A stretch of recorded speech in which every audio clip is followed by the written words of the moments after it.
So, well, welcome everyone to the roundtable of the future of Agile with Agilists from all around the world, which was kind of a spin-off or collaboration between Agile Online Summit and Who's Agile, a podcast where I've been interviewing everybody who's here. It was really wonderful conversations that I had.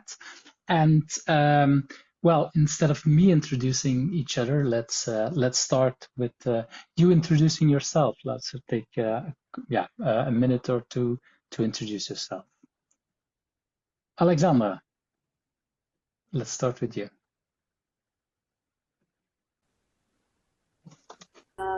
What I would like people to know about me is that I'm an agilist, but with a heart in UX UI design. I'm always like taking the best of Agile and also the best of design or UX UI. So that's what I want people to know. Where I have born, I was born in Lima, Peru, and I have lived in just 3 cities, two in Peru and one in Chile, which was an amazing experience. And in which year I consider myself to start getting involved in Agile, I would say that it was 2017, and it was because I was teaching and doing some trainings about visual thinking, and most of the participants were people from Agile, so we're Agilists, and so that's how I discovered what was Agile. So that's the year where I have started getting involved in Agile. Thank you. It was not so easy to understand for me. I'm not sure if it was good for everybody to understand, so I'm not sure if there's a problem with your microphone. But maybe you want to look a little bit if there's options there. But let's continue with the next introduction. Joshua, it's up to you. Hi everyone, my name is Joshua. People usually know me as a trainer, as a coach, as a mentor in product delivery and product management. I was born in Indonesia, but now I mostly live in Australia. So you can say half of my life I lived in Indonesia, and the other half until today, I spent my life in Australia. I consider myself starting with Agile around 2009 in my second job when I was a software developer in Australia. That's when I was actually first exposed to extreme programming because the team back then was applying all of the practices in extreme programming. That's all for me. Okay, well, Kenji, then you're up next. Hello, I'm Kenji from Japan. I I'm a Japanese engineer and also a book translator. And I first met Agile 2000, 2001 maybe. I met Ken Beck's Extreme Programming books, and I translated dozens of experimental Agile books, including Mary Poppendix books or Jim Highsmith books. And I also attended, I think I met Linda Rising 2000 something, 2001 or two, I don't know. But I was in a pattern community and I met Linda there. And after that, I was involved in the Agile community in the world. And I also translated dozen books, I said. And I also wrote a book in Japanese with Professor Nonaka. Nonaka is the one who coined the term Scrum. So I very much wanted to introduce him to this Agile world. So that's about me. Thank you. I'm from Japan and I'm in Fukui Prefecture. Lots of snow here. Thank you. Khwezi, you're up next then, indeed. All right, Sanibonani, which means hello in my language Zulu. My name is Khwezi Mputa, and what I want people to know about me is I'm a mom, a mom of two lovely girls, and they're my inspiration actually to be in this industry because I want to create environments that are people focused and that lives on into the future as well. Um, and I was born in a place called KwaMashu, which is a township in Durban, in South Africa. Um, but as an adult, I relocated to Johannesburg, and I'm currently living in Centurion at the moment. And what would I consider the year that I started Agile? It was actually in 2016. I was involved in an initiative for the state where we were supposed to digitize all government services, and we learned from the South Koreans. So that was my first taste of Agile, and I've never looked back ever since. Thank you. That's wonderful as well. Linda, then you're up next. Thank you so much for inviting me. My name is Linda Rising. I live right near Nashville, Tennessee. And before I start, I'd like to give a little shout out to the people who were hit by the hurricane in eastern Tennessee and western North Carolina. And that includes my co-writer, Mary Lynn Mans, whose house was totally destroyed.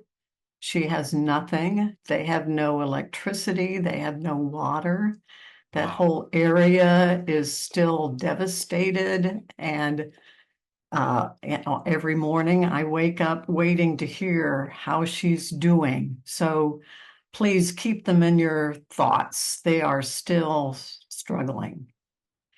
So I don't know what I want people to know about me, except that I'm incredibly old. So I'm 82 and I'm still working. So if you remember me about anything, it was that I was just like everybody else. I didn't go to MIT or Harvard.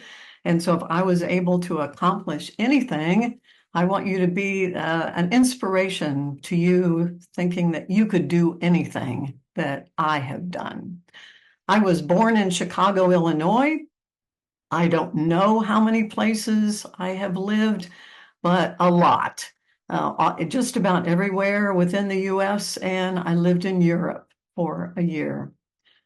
I was trying to remember when I first encountered, of course, it was before Agile. There wasn't any Agile then, but I'm going to say mid-90s. That's when I met Ken Schwaber. It was an online connection. I went to www.controlchaos.com, which is still there, by the way. There were no books. I couldn't even translate a book about Agile, but Ken took my hand and led me through it. So it was a wonderful experiment. I will never forget it. I just don't remember what year. This is a wonderful story as well. Maryse, then it's up to yours part of the story. Yeah, well, thanks, Yves. So my name is Maryse. It's pronounced as a French name, which it is originally. My pronouns are she and her. And well, what do I want people to know about me? I think the most important thing I'd love you to remember is that I'm on a mission to bring practical philosophy into our daily working lives far more than it is at the moment. So I think we as Agilists and in product development, in IT, should take far more time to, well, inspect and adapt, to reflect, and to sort of consider the values we think are important to guide us in our lives. So if you remember anything about me, please remember I'm a stoic practitioner on a mission to bring more philosophy into our daily lives. I am born and bred in Rotterdam, one of the world's biggest harbors in the Netherlands. And well, let's say with an according life, well, atmosphere, with a way of living really that comes from a big harbor. And I've lived in many places. I've stopped counting. I lived in Israel, in Africa, in Ghana, in Togo, and Benin.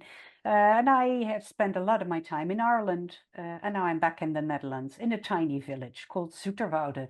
So people will now be looking that up, where on earth Zoeterwoude is. So I lived in many places. And in what year do I consider myself that I started with Agile? That's an interesting question. I, of course, don't go as far back as Linda. But I remember starting at the Dutch Tax Association, the Customs Department, and we did Agile, even though nobody named it Agile. Well, that was 2006 or something. But really, in 2013, when I had my first course with Martine de Vos, who really started things off for me. So 2013 would be the year I really consider myself I started.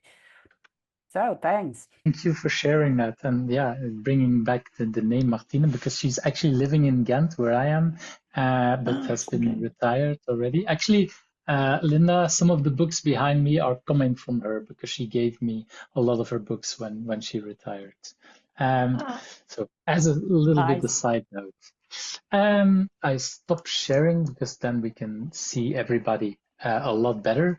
I want to start with that very first question. So the goal for today is that we talk about the future of Agile. And like I said also before, the goal is not to talk about is Agile dead or not Agile dead. Let's talk more at the future part, which is the much more positive part. And I would like to start with the global impact. I would like to hear stories from the people here. How has Agile transformed businesses, teams, and projects that you're in your continents that you're aware of?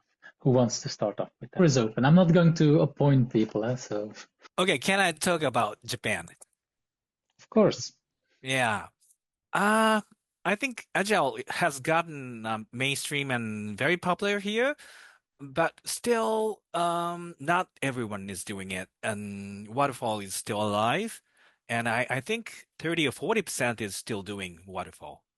Because in Japan, the industry structure is very different. Business side and engineer side, we have separate companies. A lot of financial companies or any industry makers, car makers, they are doing business and they outsource software still. So maybe that kind of structure is still here in Japan alive, and they are old companies. I mean, established before 2000. But now a lot of companies using web technologies started after 2000. They are doing Agile a lot.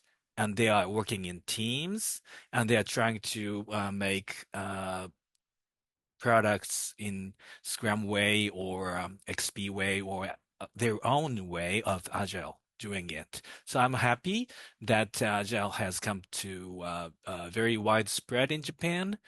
And so now I think a lot of people are having the benefit and understanding the benefit of Agile here in Japan, but still some struggling. I would like to know about other countries. I'd like to sort of build on what you just shared. So thanks for that. Now, I'm from the Netherlands. It's not that easy because Europe is a huge continent, like any continent is, by the way, and so many countries. And it's absolutely not the case that how it is in the Netherlands, it will be, well, let's say in Belgium or like in France, because you hear stories of it being really different in other countries. However, if I look at the Netherlands, I think we have it relatively easy in the sense that it seems to be, well, the Dutch aren't very hierarchical structured. So in the Netherlands, Agile came on rather naturally. That is not to say that everybody is doing it and it's all a big success, and particularly in big corporations and governments, people are still struggling, quite similar to what you shared about Japan.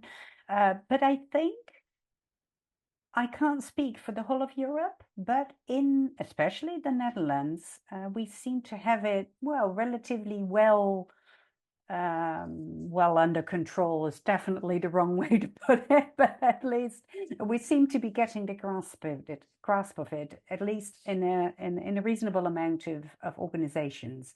And I won't take up too much time any further. So I'm pretty sure someone else would like to share. I'm really curious. I'll go next.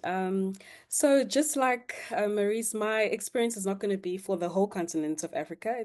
It's pretty much mostly from the South African perspective and a little bit about Africa as well. But I think in this side of the world, our journey is probably still we're a bit lagging behind other continents in terms of our journey and agility. But in the recent years, I think we've progressed a lot. Agile adoption is predominantly has about 50% intake in the financial services, then followed by your insurance and then your technology companies. So what we've seen in this side of the world is that, like she said, like we also have top-down hierarchical structures that have now started flattening out because of the introduction into of Agile. A lot of the progression is more so in team agility. And I think in recent years, we've now moved on to, trying to get into the enterprise agility, getting leaders more immersed, in their leadership styles in terms of being more agile, and not just leaving it to the teams. And that's been quite exciting to see. So there's a lot of opportunity still there in Africa and South Africa in terms of our journey. And it's been an amazing journey to observe and be a part of. I can go next because it is very similar to what is happening in South Africa, here in Peru, and I can say it all around Latin and Central America. The companies that are using mostly Agile are the financial services, then followed up by the insurance companies, and then of course the technological companies. And but also, as we are in South America and Central America, some NGOs are also using Agile, which is really good because they really need some help and structure to reach their goals for the social work that they do. So that's something that makes me feel like proud of being an Agilist, because we can give a hand to that kind of organizations, the NGOs also as well. So that's the mostly the state of Peru and also South and Central America. Australia is probably a bit interesting because it's a country, but it's also a continent. It's huge as a land, as a country, but the population is not that big. It's only a 26 million country. If I can also include New Zealand,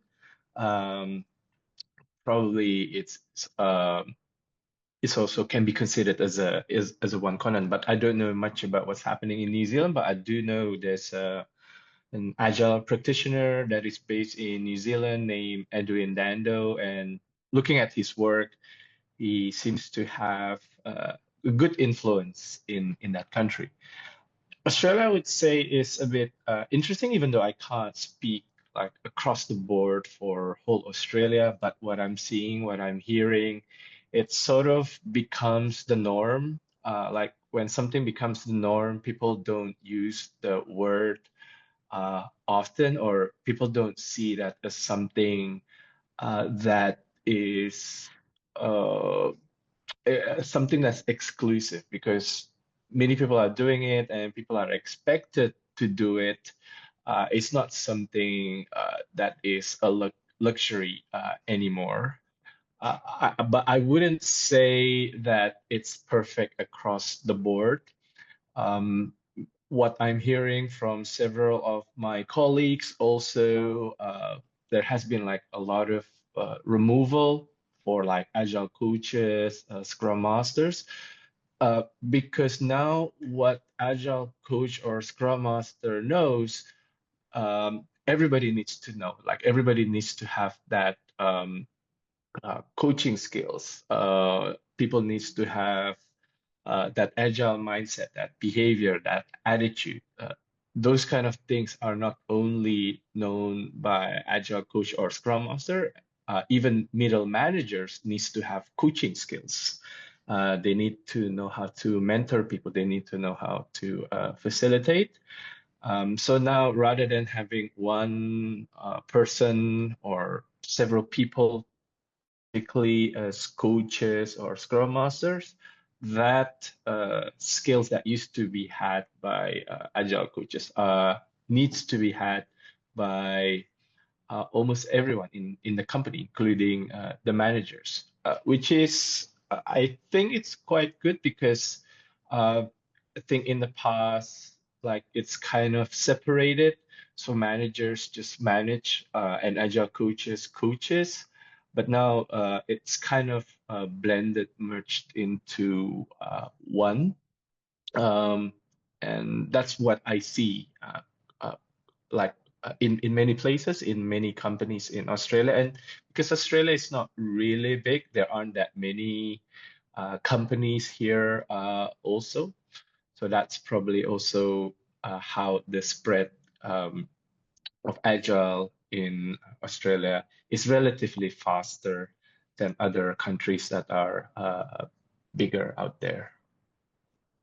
That's interesting to know because I would have assumed that Australia was much bigger and that had many companies. So that's interesting to learn as well. So thanks for sharing that. Linda, do you have something that you want to share what you saw in the US then? Well, maybe I won't talk about the US so much, but I could talk about a different domain, which is the domain of academia, the university, and also to include in that conferences. So back in the day, before Agile, conferences were all about something called software engineering. And if you were going to go to a software engineering conference, it would be technical. So you would be talking about a programming language or a tool, some kind of technical solution that you had found for a big problem. No one would have talked about process or people. In fact, I can remember an academic conference where Nicholas Viert, maybe that's not a name that you know, but he's the creator of the programming language Pascal. And he heard a talk at a software engineering conference that mentioned, it wasn't exclusive, but it did mention process, how we do what we do.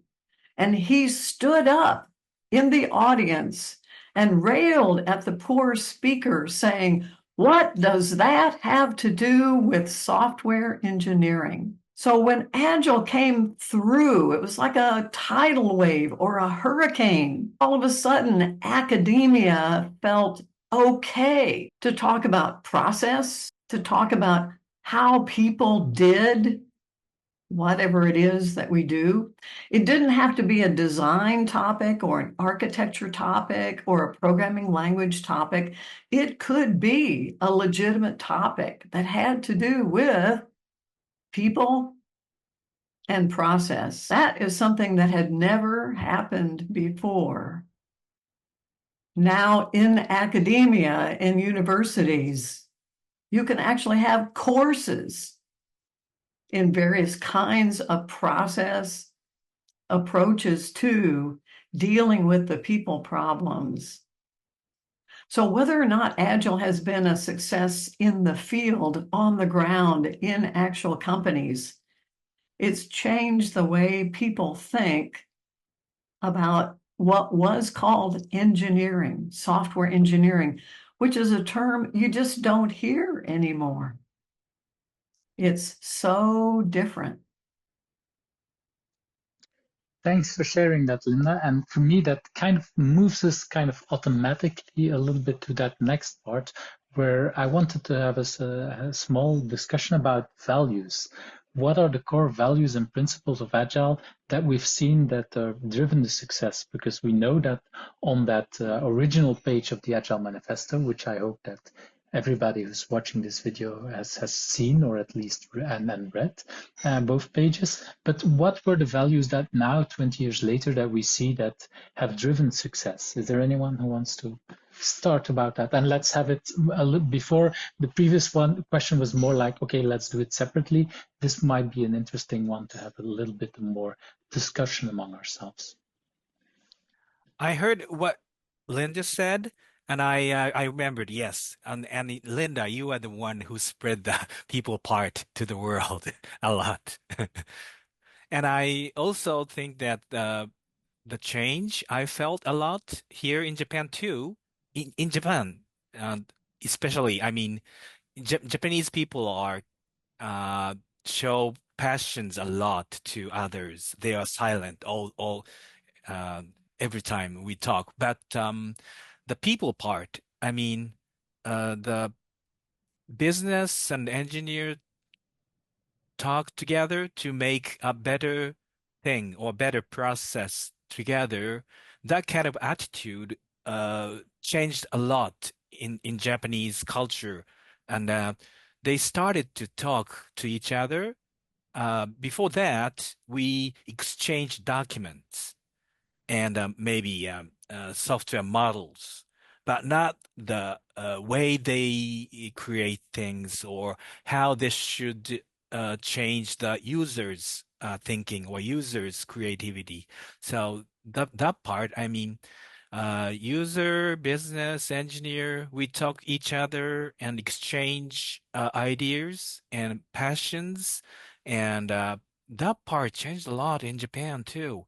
And a lot of communities, Scrum communities, Agile communities, XP communities, that I think that community had this capability of, I don't know, transmit, propagate that kind of human part of Agile things. That changed a lot in Japan, I think. So the value is like, what value I don't remember, but the conversation over conversation. Conversation over something. I almost forgot. And you If started I out with people. Yeah, go ahead, Linda. if I can just build on what Kenji said, that it's not so much any particular value or any particular principle, although there are some, I think, that speak more to me than others. It's just the idea that we talked about values. We talked about principles, which we had never done before. And if you look at the list of values and principles, yes, there are some technical things in there about architecture, working software. Yes, it's not that they left it all behind. But now there's a mixture that talks about people, that talks about process, that talks about collaboration, that talks about interacting with customers. We had never talked to customers, maybe a user every now and then, but talking to customers, no, that's what business people did. We didn't even talk to the business people. We didn't even talk to the testers. Oh no, it was only developers talking to developers. So when you look at that list of values, on the very first one is individuals and interactions over processes and tools. We'd never even talked about processes. So it's not so much that they had, here's a startling value or an amazing principle. It was, now it's okay to talk about all of these things. Maybe already talking, because somehow maybe we didn't even talk much before that. I guess the focus on the collaboration and the communication, well, on people really, is what is most important. And I'd like to add one small thing.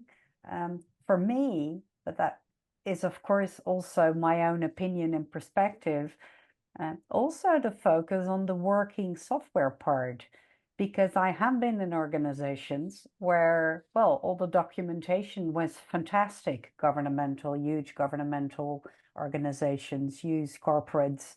Everything was there on the shelves. Nothing was actually working.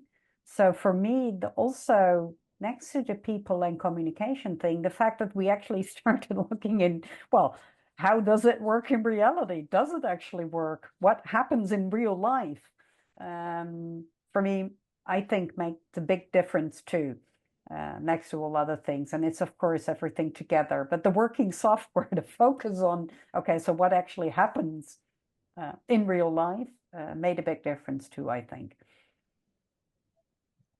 And to add what Maryse said, I also see a shift in how people view documentation. Now people are quite hesitant to write big documentation upfront, so they're willing more to experiment.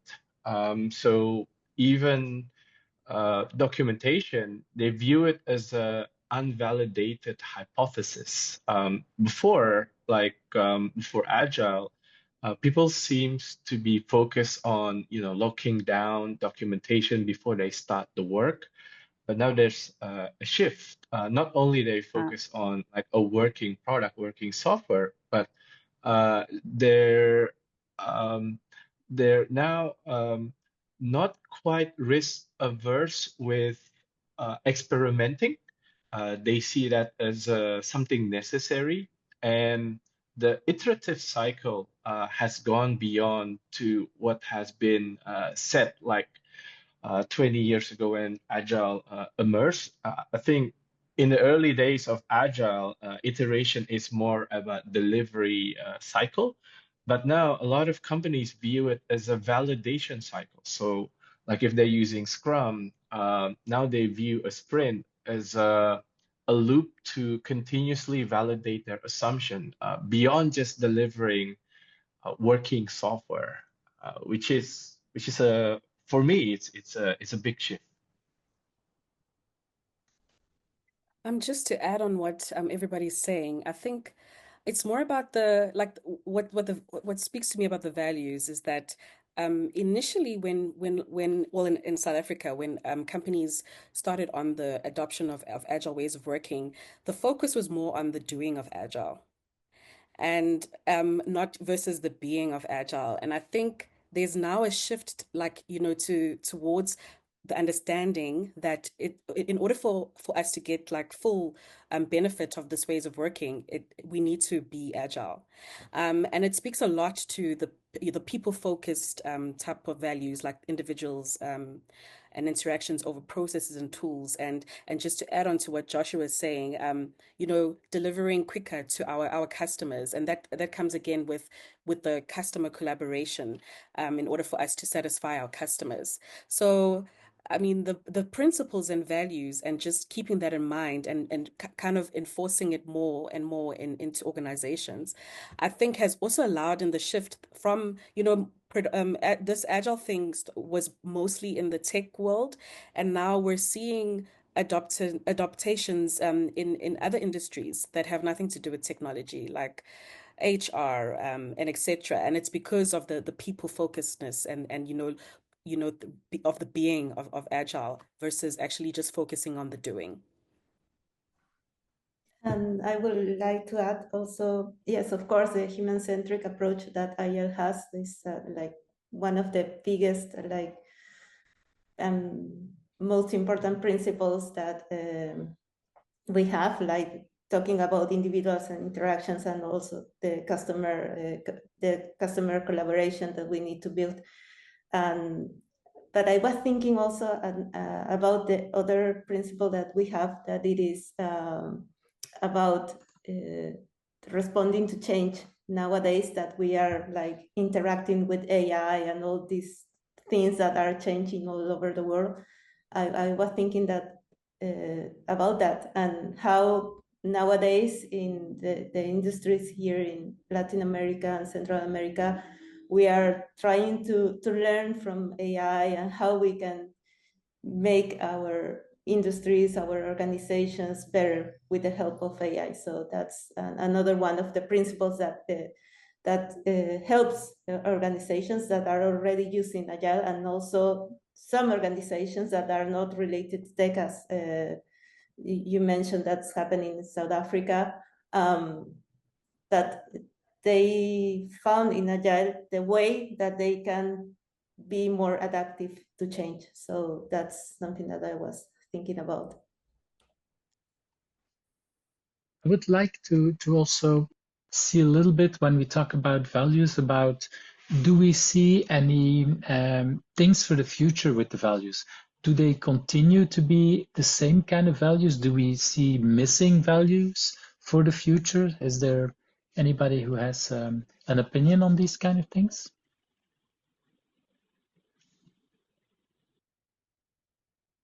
Well, I'd quite like to build on what Alexandra mentioned. Indeed, it's the responding to change. And if we talk about values, well, I mean, we're not talking about Agile is dead. On the contrary, and I think most of the values still hold true. But what Alexandra said and pointed out is the responding to change. And if we now look around us outside, how Linda reminded us about the hurricanes, the state of the planet, change is also climate change, planetary challenges. And if there is one thing that I think holds true, well, for Agile, in Agile, by Agile, but it's also these values are so applicable and so darned useful if we look at climate change. So if we look at the values, well, the values for a greater good.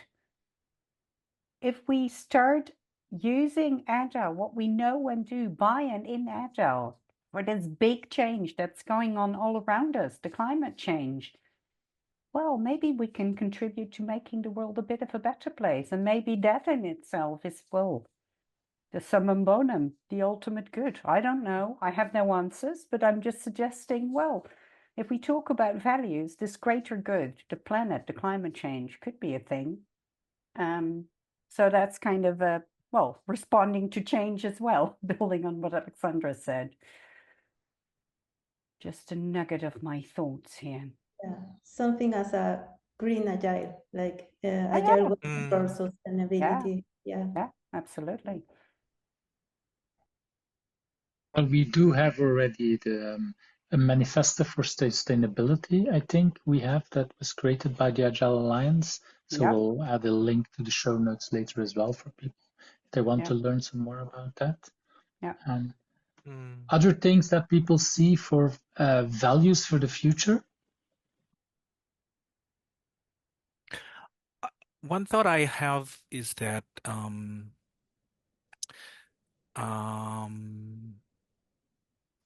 I said something about greater good, but same thing. I think Agile started to unite two different or three different parties together to make a better world to them all.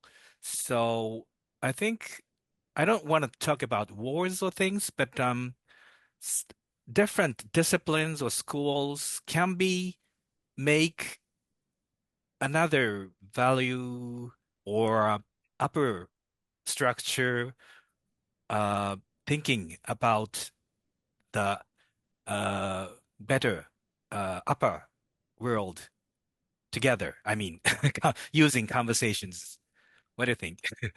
And to me, that feels already that we're moving also a little bit into that other topic about evolution and adaptation. We talked already about changes from values? Do we see practices that have been evolved to meeting changes demands? Do we see kind of things that have moved on or moved in the course of things? And we can talk about the past, but I'm more interested about the future. Do we see practices that will evolve or that are evolving at this moment to other kind of practices for the coming decades? I think it's there already, but I would be happier if it were called out. So my favorite principle, simply because I've been doing so many retrospectives and I do retrospectives in my own life, that it talks about reflection and becoming. So that's an evolving thing, becoming more effective. But I did a search on all the values and principles, and I never saw the word learn. So I think it's there, but that's the way forward for not only Agile principles, but for all of us and in our own lives. Learning is the key. And I think it's there, it's hidden. It needs to be called out. It needs to be a part of the way we do things. It's to say, if we're not learning, if we're just putting a list of things on the board and checking them off, which sometimes happens, and we're not learning about, well, what works for us, or maybe some of these need to be adapted to a different situation, then that's really going to hold us up. So I would like to see that actually physically there, just even talk about it or mention it, the idea of learning. For me, that is part of that very first sentence of the Agile Manifesto that most people don't even read. Like, we're uncovering better ways of developing software by doing. For me, that's the learning part. Oh, I think it's in there. It's definitely in there. But the word, learning, actually there. Yeah. Wow. It's not called out. Yeah, it's in there. I agree with you. It's in there. I think it was part of the intent. But it was not just explicit. I like that. Yes. Yeah. Good point.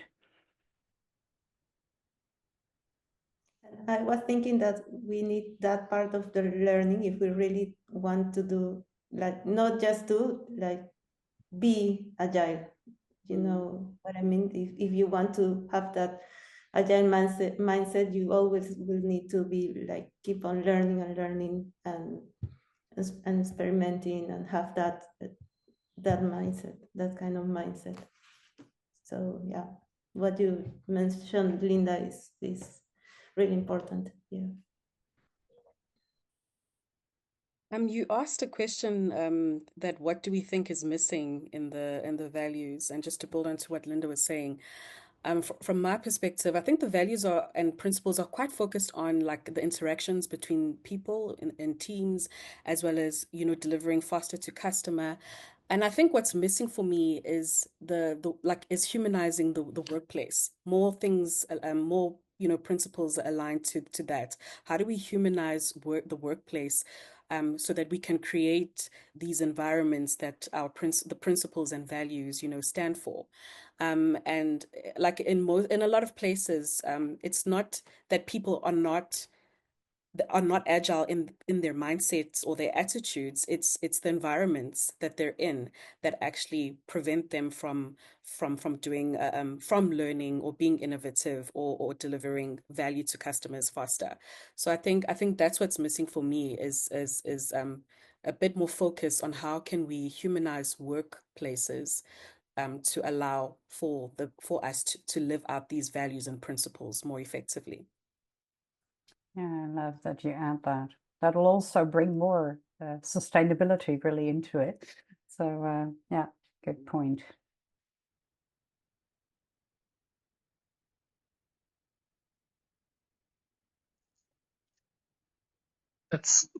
I think we're covering a lot of different kind of topics. We only have about 13 minutes, 15 minutes left. We started a little bit later, but still we're running out of time. I wanted to also move to future trends. Do any of you have any predictions of visions or innovations that you see happening? We already talked briefly about it. Are there things that we haven't talked about that you still want to share? Things that you think that you hope will happen, or that you're afraid will happen in the future? I think the future won't be so much about methods or frameworks or techniques, but it would be about capability, resilience, and what I'm seeing is, especially because I interact with C-suite, I think the narrative will shift from agile, capital A, agile as a brand, shift to agility. So agility is more about the organization capability, and therefore the individuals inside that organization, and to correlate with the values of learning that we just mentioned about. The individuals inside that organization needs to be resilient. I think the future people need to continuously uh, learn. So what they know today may not be relevant in 1 year and 2 years. And people just need to be relevant so the organization can have that agility. So that's what I'm seeing around me, the trend right now. Well, I feel like I'm using up a lot of the time, but really taking the opportunity to say, I really hope that we can weave agility and sustainability, because I also believe that if we don't get started really practically saving our planet, which is not only the planet itself, but it's also about social sustainability. It's also about economic sustainability. If we don't get started now, well, without trying to sound dark here, but none of all the agility discussions will matter a lot in the end then. So I really hope we can weave sustainability and agility and put it for this greater good that we need to work on. And that will also bring in a focus of, well, another type of value. So let's say values. Traditionally, values have always been, well, moral beliefs, what people think is good, is right, is wrong. And I've actually always tried to sort of stick to values. So if we can bring back the agility discussion to the true values in the sense of not true, is it right or is it wrong, in the sense of, oh, you haven't got the wording right, oh, you don't mean the right word, but the real learning, the real openness, well, as Yves pointed out, the going back to uncovering better ways. I don't have the answers when it's about sustainability, like we didn't have them in agility. We're uncovering better ways together. Well, that really, I think that's what we all need in a way as a planet and as people. I'd like to share my vision, not vision, maybe fear, I think, because that AI now has a very big impact on not only software to our work style a lot. And I read the paper called GPT is GPT. The second GPT means general purpose technology, meaning that like electricity or currency or steam engine, like that kind of big impact. I think Agile has been changing the world for these, I think, 2 decades, 20 years. But I think AI can change the world in 5 years, very brutally. I think Agile is about people, so people don't change that fast.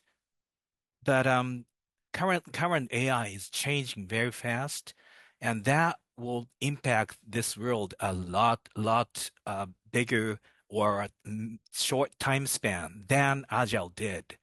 So we are going to face a big change in this next 5 years. So I don't know what Agile and AI do compatibility or not, but very different type of big change, I think. So maybe the future will no longer be emphasized on people working with people, but how do people embed working with machines or AI?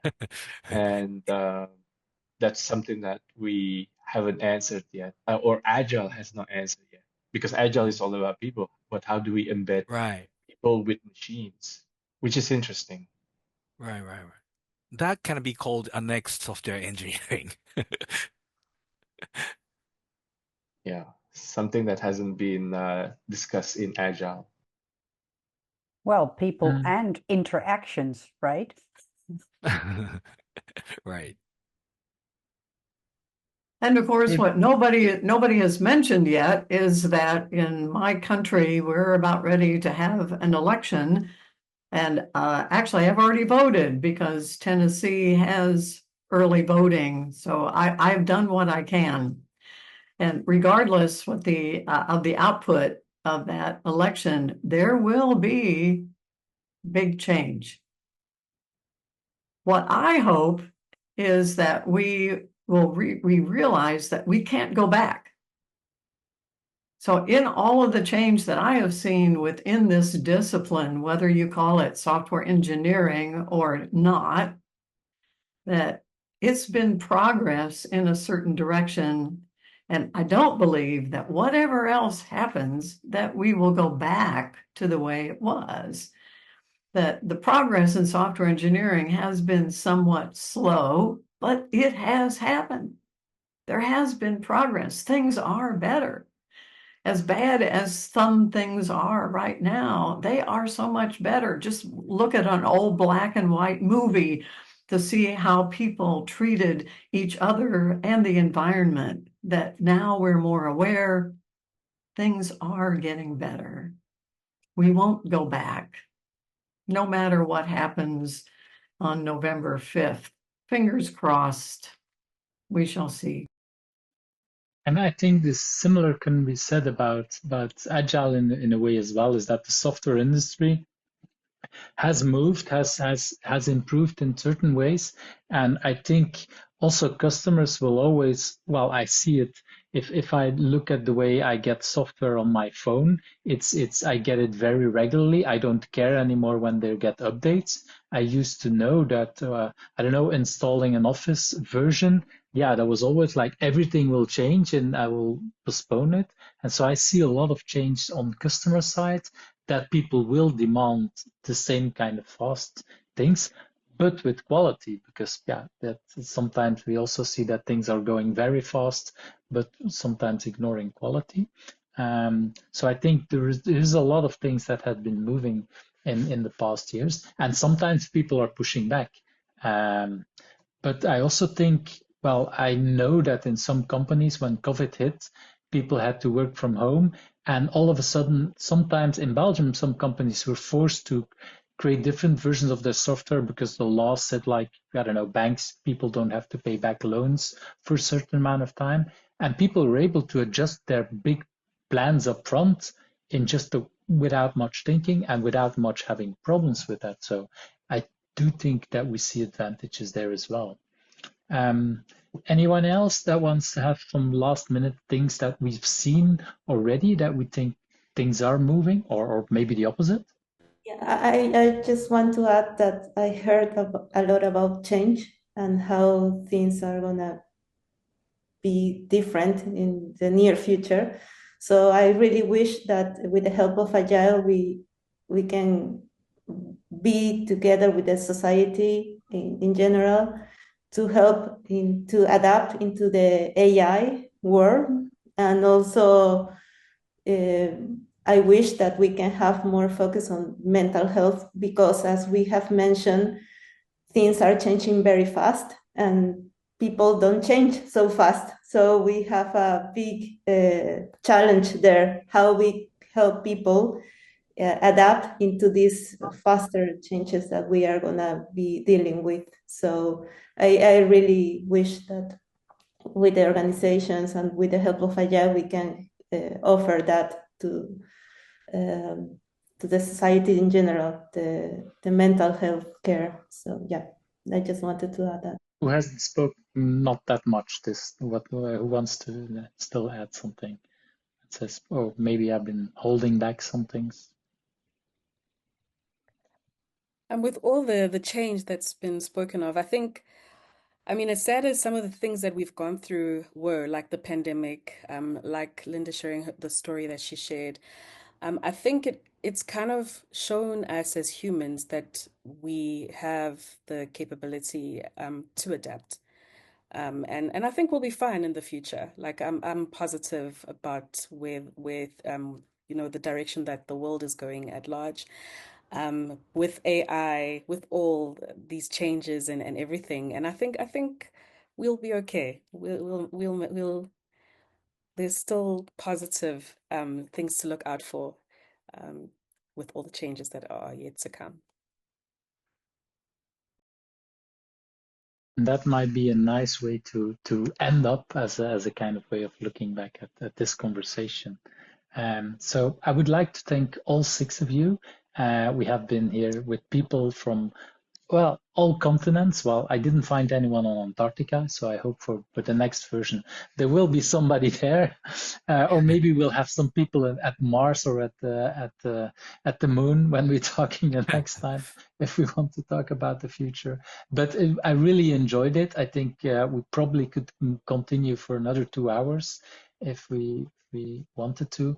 But I'm really happy with the different kind of directions we went into. And thanks indeed, Linda, for reminding us about some of the things. I knew when one of the last times that we connected that you were worried about Marilyn, and I didn't think about that afterwards, that indeed there was a negative message for that. So I do want indeed to wish well for the people who are in any kind of trouble, because there's a lot more going on at this moment in the world, I would say. So thank you all. I know for some of you it's rather late. We didn't mention the time that we're in, but yeah, we've been having not just around the world, but also around time zones and different parts of the day. So some of us are in the future more than others. So thank you for that time. And thank you, Yves, for facilitating Thank our you, Yves. conversation. Thank you. Yeah. Thank you for Welcome. inviting us. Hey. Bye, everyone. Yeah. That was nice. Nice. I will stop this recording.